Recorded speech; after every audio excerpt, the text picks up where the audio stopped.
Well, as the number of immigrants deported under President Obama approaches 2 million, the Congressional Hispanic Caucus plans to vote today on a resolution asking the president to stem the tide. This comes after several senators called last week for executive action by Obama to show, quote, slow, quote, needless deportations. Also last week, Janet Murguia, the head of the National Council of La Raza, joined other Latino advocacy groups in calling President Obama the deporter-in-chief. Far from Capitol Hill, undocumented immigrants have increased pressure on Obama through acts of civil disobedience. On Monday, hundreds gathered at the U.S.-Mexico border to support a group of youth seeking re-entry into the United States. It was the third action in 2 years in which people deported from Mexico tried to return to the United States without legal documents. Another action is planned today as part of the hashtag Bring Them Home campaign. Much further north in Tacoma, Washington, a hunger strike at the Northwest Detention Center that started with as many as 750 people has reportedly entered its sixth day, though it's unclear how many people are still refusing to eat. The privately owned facility used by Immigration and Customs Enforcement is owned by the GEO Group. Democracy Now! Obtained recordings of some of the detained immigrants who participated in the strike and explained their concerns.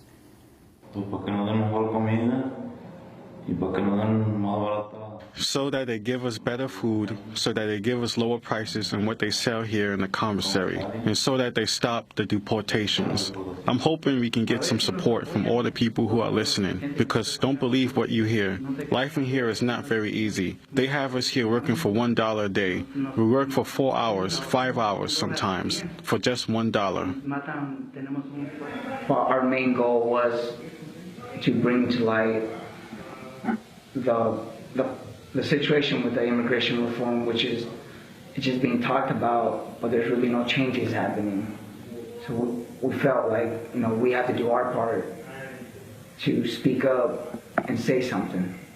I mean, at the end of the day, yes, we are immigrants, but what bonds us more is that we're all human beings. We have families, we have loved ones, and as humans, we do make mistakes, but at the same time, it is also in our human nature to learn from those mistakes.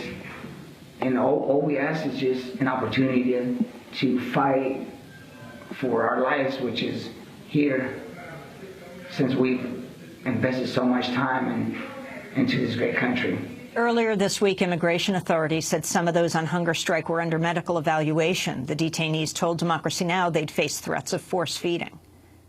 We received threats from the guards saying that after 72 hours we would be taking our commissary privileges away, that we were going to see medical and get tubes down our throats and force fed.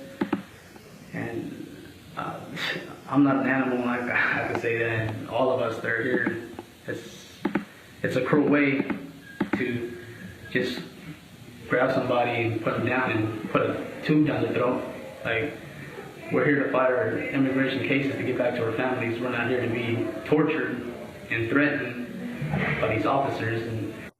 Well, for more on the hunger strike and the wave of protests by immigrants, we go to Seattle, Washington, where we're joined by Maru Mora Villalpando. She's an activist and undocumented immigrant with the group Latino Advocacy and part of the Not One More Deportation campaign organized by the National Day Laborers Organizing Network. Welcome to Democracy Now!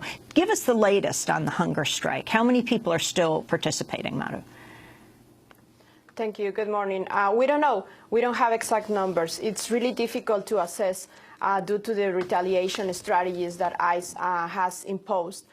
They have been very good at making people difficult to communicate amongst each other. We know that they started isolating people from day one. They were trying to supposedly assess them medically, and instead they were being told that the hunger strike had stopped, that they should stop too, that the hunger strike didn't work. So they also revocated their privilege to watch TV or to listen to the radio. So the way they have managed the organizing that happened in the inside is to stop them from communicating to each other. So we have been able to talk to a few. And yesterday, as a matter of fact, we saw 3 people leaving the detention center that were released, and the 3 of them confirmed to us that the strike continues. And each of them would say that it's about 8 to 10 people that they know that they continue the strike. They're in different pods, they call it, throughout the facility.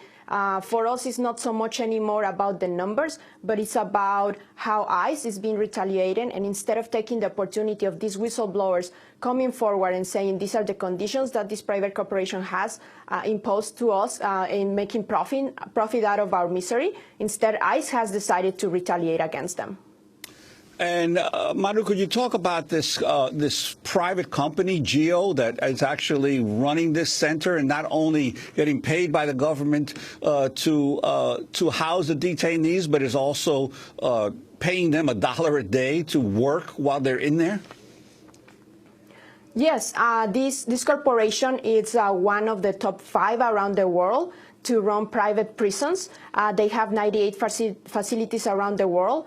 This one in Tacoma is the Northwest Detention Center, which brings people from Montana, Idaho, Oregon, Alaska, Washington, and sometimes our people transfer from the border with Mexico or Alabama, some other places. They started with this center about 10 years ago when they opened, and the capacity of the center, they call it beds, they don't call it people.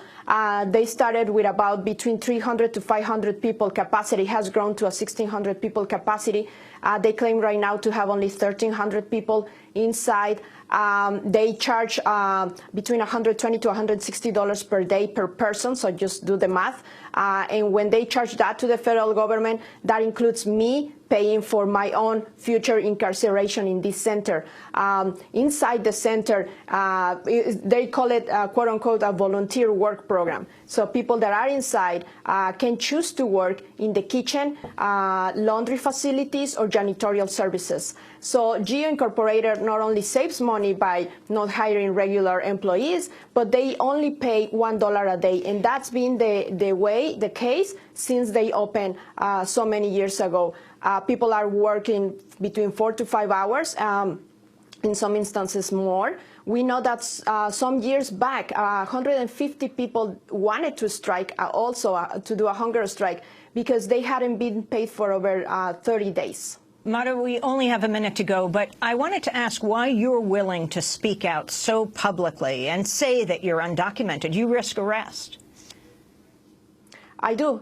As a matter of fact, we did the February 24 civil disobedience action outside the detention center that really sparked this hunger strike in the inside. And I'm not the only one. There's several of us across the nation that have decided to stop being afraid or feeling shame of not having a piece of paper that allows us to work here or to live here.